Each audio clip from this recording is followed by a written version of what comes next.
सोचने से कहाँ मिलते हैं तमन्नाओं के शहर, सोचने से कहाँ मिलते हैं तमन्नाओं के शहर, चलना भी जरूरी है मंजिल को पाने के लिए। तो आइए इसी के साथ हम भी चलते हैं अपने मंजिल की तरफ और स्टार्ट करते हैं आज का टॉपिक। लास्ट वीडियो में हमने पढ़ा था distance and displacement. Okay, distance क्या होता है, डिस्प्लेसमेंट क्या होता है, ये हमने लास्ट टॉपिक में पढ़ा था। आप जाके प्रीवियस वीडियो में देख सकते हैं। तो डिस्टेंस क्या था, the actual path covered by a body is called distance and the shortest distance between initial position and final position is called displacement. तो आज डिस्टेंस और डिस्प्लेसमेंट से पहले स्टार्ट करते हैं कुछ न्यूमेरिकल्स, उसके बाद फिर हम लोग पहुंचेंगे आगे के टॉपिक की तरफ। तो come to the first question, अगर कोई बॉडी ए से चलती है, बी पे जाती है, बी से फिर सी पे जाती है, ठीक है, सी पे, और फिर सी से डी पे जाती है। ओके, ठीक है, ए से बी गया ईस्ट में, फिर बी से सी गया साउथ में, फिर सी से डी गया ईस्ट में। लेट अस टेक ए से बी कितना चला, 7 किलोमीटर, ठीक है, और फिर चला 5 kilometre B to C, okay, and then चला C to D 5 kilometre. Okay, now if we are given a body A, if a body from point A start traveling in east direction 7 kilometer, then turns to south and west and went 5 kilometer, and then again turn and go 5 kilometer in east direction, then find the distance traveled and displacement in for this question. Okay, तो ये कैसे calculate करेंगे हम distance travel और displacement. तो हमने पढ़ा है कि जो एक्चुअल पाथ, टोटल पाथ जो भी बॉडी कवर करती है वो क्या कहलाता है, डिस्टेंस कहलाता है, और जो शॉर्टेस्ट डिस्टेंस होता है इनिशियल और फाइनल पोजीशन के बीच का वो क्या कहलाता है, हमारा डिस्प्लेसमेंट कहलाता है। ठीक है, तो अगर डिस्टेंस ट्रैवल की बात करें तो 7 किलोमीटर ए टू बी, फिर B to C 5 kilometre and C to D again 5 kilometre. Total distance जो हो जाएगा वो कितना हो जाएगा, 7 5 12, 12 और 5 17 किलोमीटर। ठीक है, लेकिन अगर डिस्प्लेसमेंट की बात करें तो इस क्वेश्चन में डिस्प्लेसमेंट क्या होगा, अगर ए से डी की शॉर्टेस्ट डिस्टेंस की बात करें तो कुछ ये होगा, ए से डी का शॉर्टेस्ट डिस्टेंस। अब ये दूरी हम लोग कैसे फाइंड करेंगे, इसके लिए हम लोग को एक राइट ट्रायंगल ड्रॉ करना पड़ेगा। ठीक है, ये हमारा एक राइट ट्रायंगल बन गया ए डी, इसको मान लेते हैं एक्स, तो ए एक्स डी एक क्या बन गया, राइट ट्रायंगल। और राइट ट्रायंगल में हम पाइथागोरस थ्योरम लगा के हम लोग इसकी वैल्यू, ये एक हाइपोटेनस बन गया, इट इज जस्ट लाइक, ये 5 किलोमीटर है तो ये भी कितना हो जाएगा 5 किलोमीटर यहां से यहां तक, और ये इतना 5 किलोमीटर था तो ये भी क्या हो जाएगा 5 किलोमीटर। ठीक है, तो अगर हम बस इस हिस्से को देखें, इस ट्रायंगल को, it is just like this one. Okay, 7 + 5 12 kilometre here a to x and 5 kilometer xd. Okay, we can take xd as perpendicular and xa as base of the triangle and ad is the hypotenuse. ठीक, तो हम लोग को निकालना है इस triangle का hypotenuse निकालना है, और अकॉर्डिंग टू पाइथागोरस थ्योरम हमने पढ़ा है डिस्प्लेसमेंट एडी है, एडी कैसे निकलेगा, अंडर रूट बेस का स्क्वायर प्लस हाइट का स्क्वायर यानी एल्टीट्यूड का स्क्वायर, तो ax का स्क्वायर प्लस xd का स्क्वायर। ax स्क्वायर कितना होगा, ax हो गया 12 का स्क्वायर प्लस xd हो गया 5 का स्क्वायर, ये हो गया 144 प्लस 25 कितना आ गया, अंडर रूट 169, यानी कि AD की वैल्यू क्या आ गई 13 किलोमीटर। ठीक है, तो डिस्प्लेसमेंट आ गया 13 किलोमीटर, डिस्टेंस ट्रैवल कितना आ गया 17 किलोमीटर।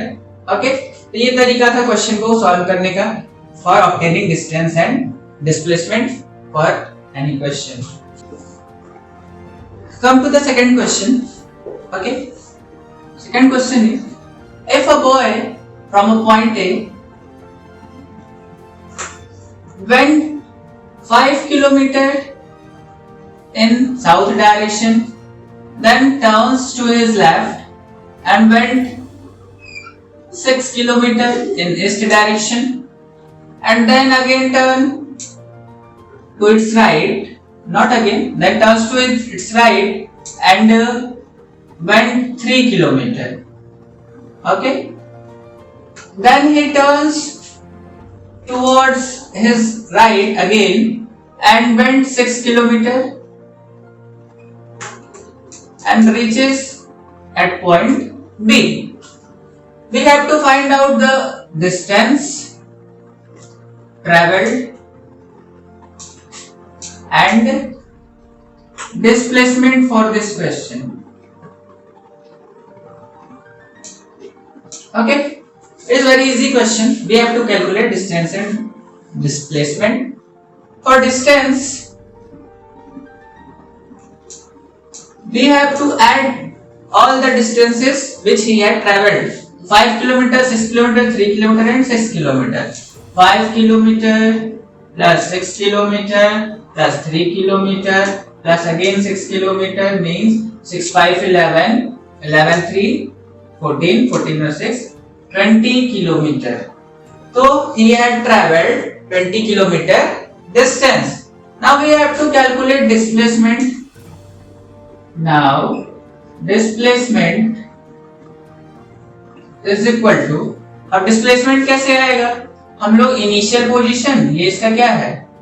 इनिशियल पोजीशन है, और ये क्या है इसका?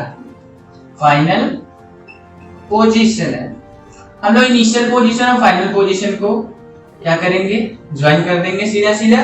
ये हमारा A to B सीधे क्या हो जाएगा? डिस्प्लेसमेंट. तो यहाँ से यहाँ तक तो 5 किलोमीटर था, और ये कितना? ये अगर 3 है तो ये वाला पार्ट भी कितना होगा?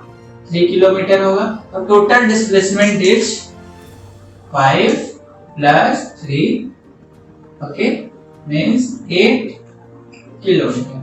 Displacement is the shortest distance between initial position and final position of the object. ठीक है, तो ऐसे हम लोग डिस्टेंस और डिस्प्लेसमेंट निकाल लेते हैं. आते हैं अपने अगले टॉपिक की ओर, जो कि है uniform and non uniform motion. Uniform motion, ठीक है, और टॉपिक इज यूनिफॉर्म मोशन. तो इट इज वेरी इजी, हम लोग आसानी से समझ सकते हैं. मान लेते हैं, कहानी तो तुम लोगों ने सुना ही होगा कि एक लड़का था, वो जाता है अपने नानी के घर. क्या बोलता है? नानी के घर जाऊंगा, दूध मलाई खाऊंगा, मोटा होकर आऊंगा. ठीक है, ये वाला तुम लोगों ने सुना होगा.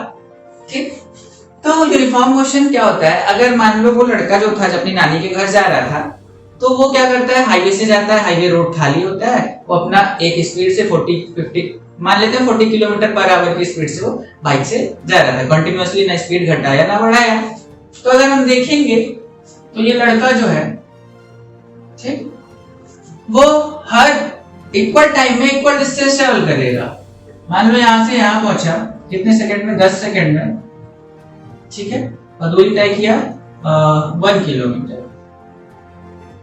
फिर अगेन अगर हम 10 सेकंड के बाद देखें तो वो लड़का क्या हो जाएगा? अभी भी फिर से कितना किलोमीटर चलेगा? 1 किलोमीटर डिस्टेंस है. ठीक, अगले 10 सेकंड बाद देखें, 10 सेकंड ये लड़का यहां पहुंचा, लेकिन अभी भी दूरी कितना तय किया? 1 किलोमीटर है. तो हर 10 सेकंड में वो लड़का इक्वल दूरी तय करेगा, क्योंकि उसकी स्पीड क्या है? सेम है. ठीक है, 40 को छोड़ो, 50 को छोड़ो, मतलब अगर सेम स्पीड से चल रहा है तो हर इक्वल टाइम में एक एवरेज देख लिया जाए तो 1 किलोमीटर चल रहा है. तो ऐसे मोशन को when a body travel equal distance, okay, in equal interval of time, then we can say it is in uniform motion. We can define uniform motion as if a body travels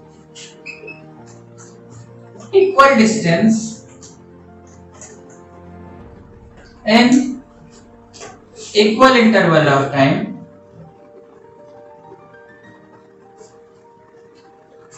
then we can say it is in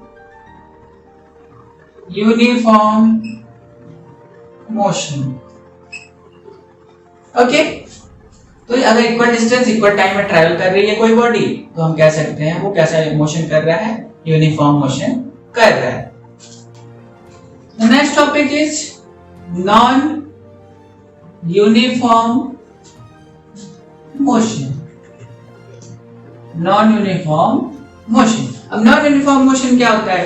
बस simple सा है, if a body travels unequal distances in equal interval of time, then it is said to be in non-uniform motion. When a body travels unequal distances in equal interval of time, then it is in non-uniform motion. Okay, let us take an example. इसको समझने के लिए एक example लेते हैं. अगर कोई body है, वो जो लड़का था अभी भी है, ठीक है. अब की बार क्या हुआ, वो हाईवे से नहीं जा रहा है, ठीक है, हाईवे से नहीं गया. अब की वो सोचा कि एक खेत रास्ते चलते हैं. तो खेत में क्या होता है, कहीं पे पानी भरा होता है, कहीं पे गड्ढा होता है, कहीं ठीक होता है थोड़ा सा रोड, ठीक है.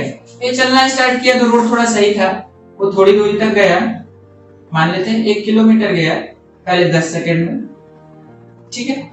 फिर यहाँ पहुंचा तो उसको क्या मिल गया, बहुत सारा आगे पानी लगा हुआ था. तो पानी लगा तो उसकी स्पीड क्या हो जाएगी, स्लो हो जाएगी. तो अब की बार 10 सेकंड में वो कितना जा पाया, ओनली ½ किलोमीटर. ओके, अब की बार 10 सेकंड में ही वो कितना चला, ½ किलोमीटर.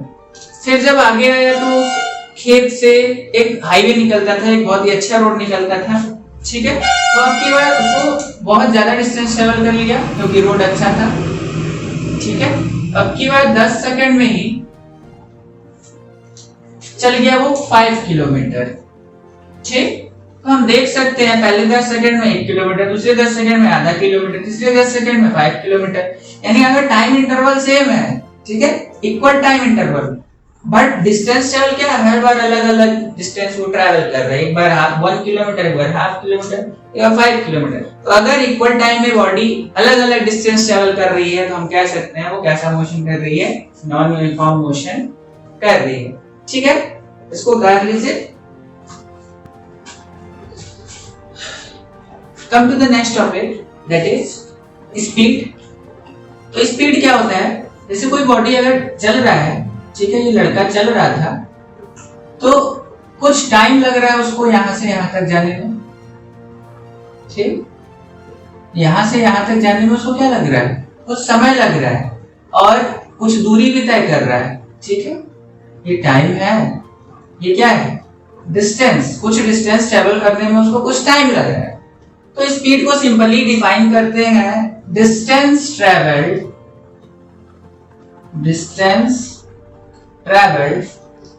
पर unit time is called speed, ठीक है. Distance travel per unit time is called speed. Speed is equal to क्या होता है, distance upon time. Per unit time में चला गया दूरी क्या कहलाता है, स्पीड कहलाता है. स्पीड का यूनिट क्या होता है, SI unit for speed is metre per second. और इसको हम कैसे लिख सकते हैं, मीटर सेकेंड इनवर्स, ठीक है. और भी यूनिट्स होती है स्पीड की, क्या होती है, सम मोर यूनिट्स आर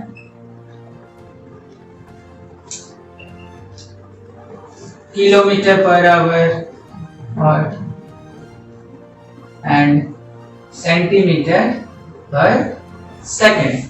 ठीक है, तो ये हमारा स्पीड का फॉर्मूला होता है डिस्टेंस बाई टाइम। अगर हमें डिस्टेंस दिया, टाइम दिया, तो हम आसानी से स्पीड कैलकुलेट कर सकते हैं। Solve it.